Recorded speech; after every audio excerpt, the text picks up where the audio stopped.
Hello ನಮಸ್ತೆ, welcome back to our channel. ಇನ್ನು ಯಾರೆಲ್ಲ ನನ್ನ ಚಾನಲ್ನ ಸಬ್ಸ್ಕ್ರೈಬ್ ಮಾಡಿಲ್ಲ ಬೇಗ ಬೇಗ ಹೋಗಿ ಸಬ್ಸ್ಕ್ರೈಬ್ ಮಾಡಿ ಆ್ಯಂಡ್ ಬೆಲ್ಲೈಕನ್ನ ಕ್ಲಿಕ್ ಮಾಡ್ಕೊಳ್ಳಿ. ಬೆಲ್ಲೈಕನ್ನ ಕ್ಲಿಕ್ ಮಾಡೋದ್ರಿಂದ ನಾನು ಹಾಕೋಂಥ ಪ್ರತಿಯೊಂದು ವೀಡಿಯೋದು ನೋಟಿಫಿಕೇಷನ್ ಫಸ್ಟ್ ನಿಮಗೆ ಬರುತ್ತೆ. ಸೊ ಹಾಗಾಗಿ ಬೆಲ್ಲೈಕನ್ನ ಕ್ಲಿಕ್ ಮಾಡಿಕೊಂಡು ವೀಡಿಯೋ ಸಬ್ಸ್ಕ್ರೈಬ್ ಮಾಡ್ಕೊಂಡು ನೋಡ್ಕೊಳ್ಳಿ. ದೆನ್ ಇವಾಗ ವೀಡಿಯೋ ಒಳಗಡೆ ಬರೋಣ. ಫಸ್ಟಿಗೆ ಎಣ್ಣೆ ಹಾಕ್ಕೊಂಡು ಎಣ್ಣೆ ಕಾದ್ಮೇಲೆ ಸಾಸಿವೆ, ಕರಿಬೇವು, ಬೀನಿಸು, ಕ್ಯಾರೆಟು ಮತ್ತು ದಪ್ಪಮೆಣಸಿನ್ಕಾಯಿ, ಆಲೂಗೆಡ್ಡೆ ಆ್ಯಂಡು ಗೆಡ್ಡೆಕೋಸು ಹಾಕ್ಕೊಂಡಿದ್ದೀನಿ. ಗೆಡ್ಡೆಕೋಸು ಆಪ್ಷನಲ್ಲು, ನಿಮಗೆ ಬೇಕಿದ್ದರೆ ಹಾಕ್ಕೊಳ್ಳಿ, ಇಲ್ಲಾಂದರೆ ಬೇಡ. ನಾನು ಮನೆಯಲ್ಲೇ ಇತ್ತಲ್ಲ ಅಂತ ಹೇಳ್ಬಿಟ್ಟು ಹಾಕ್ಕೊಂಡಿದ್ದೀನಿ ಅಷ್ಟೇನೆ. ದೆನ್ ಇವಾಗ ಮಿಕ್ಸ್ ಮಾಡಿ ನೀಟಾಗಿ ಕುಕ್ ಮಾಡಬೇಕು. 5 to 10 ಮಿನಿಟ್ಸ್ವರೆಗೂ ನೀಟಾಗಿ ಕುಕ್ ಮಾಡಬೇಕು. ಸ್ವಲ್ಪ ಕುಕ್ ಆದಮೇಲೆ ಇದಕ್ಕೆ ಒಂದು ಚಿಕ್ಕ ಬೌಲಷ್ಟು ಈರುಳ್ಳಿ ಹಾಕೋತಿದ್ದೀನಿ. ಜಾಸ್ತಿ ಕ್ವಾಂಟಿಟಿನೆಲ್ಲ ಹಾಕೋತಿಲ್ಲ, ಈರುಳ್ಳಿ ಮತ್ತು ಟೊಮೊಟೊನ ಸ್ವಲ್ಪನೇ ಹಾಕೋತಿದ್ದೀನಿ. ಸೊ ಒಂದು ಚಿಕ್ಕ ಕಪ್ಪಷ್ಟು ಈರುಳ್ಳಿ ಹಾಕ್ಕೊಂಡು ನೀಟಾಗಿ ಮತ್ತೆ ಮಿಕ್ಸ್ ಮಾಡ್ಕೊತಿದ್ದೀನಿ. ಇದನ್ನು ನೀಟಾಗಿ ಮಿಕ್ಸ್ ಮಾಡ್ಕೊಂಡು ಆದಮೇಲೆ 5 to 10 ಮಿನಿಟ್ಸ್ವರೆಗೂ ಕುಕ್ ಮಾಡ್ಕೊಬೇಕು ಮೀಡಿಯಮ್ ಫ್ಲೇಮಲ್ಲಿ.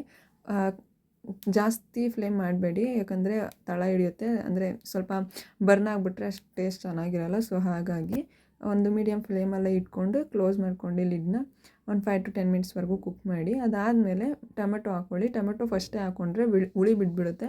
ಸೊ ಅದಕ್ಕೆ ತರಕಾರಿ ಬೇಯಲ್ಲ ಅಂತ ಹೇಳ್ಬಿಟ್ಟು ಲಾಸ್ಟಿಗೆ ಹಾಕ್ಕೋಬೇಕು. ತರಕಾರಿ ಹಾಕಿ ಎಲ್ಲ ಆಗಿ ಕುಕ್ ಆದಮೇಲೆ ಟೊಮೊಟೊನ ಓಕೆ. ಇವಾಗ ಟೊಮೊಟೊ ಎಲ್ಲ ಹಾಕಿ ನೀಟಾಗಿ ಮಿಕ್ಸ್ ಮಾಡಿ ಆದಮೇಲೆ ರುಚಿಗೆ ಎಷ್ಟು ಬೇಕೋ ಅಷ್ಟು ಉಪ್ಪು ಹಾಕ್ಕೊಂಡು, ಅದಕ್ಕಿಂತ ಚೂರೇ ಸ್ವಲ್ಪ ಜಾಸ್ತಿ ಹಾಕ್ಕೊಳ್ಳೋದು. ಬಿಕಾಸ್ ಅದು ರೈಸಿಗೆ ಮಿಕ್ಸ್ ಮಾಡಿದಾಗ ಸ್ವಲ್ಪ ಸಪ್ಪೆ ಅಂತ ಅನಿಸುತ್ತೆ. ಸೊ ಹಾಗಾಗಿ ಸ್ವಲ್ಪ ಜಾಸ್ತಿ ಉಪ್ಪು ಹಾಕ್ಕೊಂಡ್ರೆ ರೈಸಿಗೆ ಒಂದು ಕರೆಕ್ಟಾಗಿ ರುಚಿ ಸಿಗುತ್ತೆ.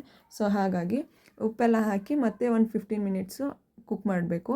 ಕುಕ್ ಮಾಡಿ ಎಲ್ಲ ಆದಮೇಲೆ ಒಂದು ಸಲ ಮಿಕ್ಸ್ ಮಾಡಿಕೊಂಡು ಇವಾಗ ಸಾಸ್ಗಳು ಹಾಕೋತಿದ್ದೀನಿ. ಇದು ಆಪ್ಷನಲ್ಲು, ನಿಮಗೆ ಸಾಸ್ಗಳು ಬೇಕು ಅಂದರೆ ಹಾಕ್ಕೊಳ್ಳಿ, ಇಲ್ಲಾಂದರೆ ಬೇಡ.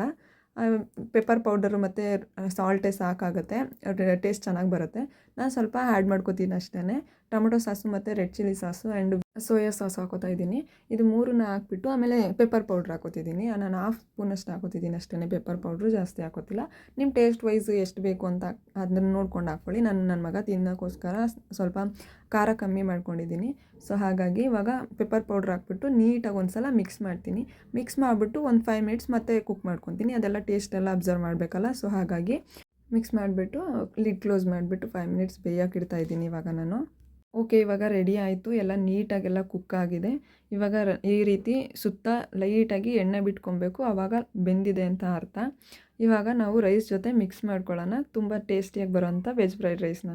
ಈ ವಿಡಿಯೋ ಇಷ್ಟ ಆಗಿದ್ದರೆ ಲೈಕ್ ಮಾಡಿ, ಶೇರ್ ಮಾಡಿ ಆ್ಯಂಡ್ ಕಮೆಂಟ್ ಮಾಡಿ, ಸಬ್ಸ್ಕ್ರೈಬ್ ಮಾಡ್ಕೊಳ್ಳಿ. Thank you so much.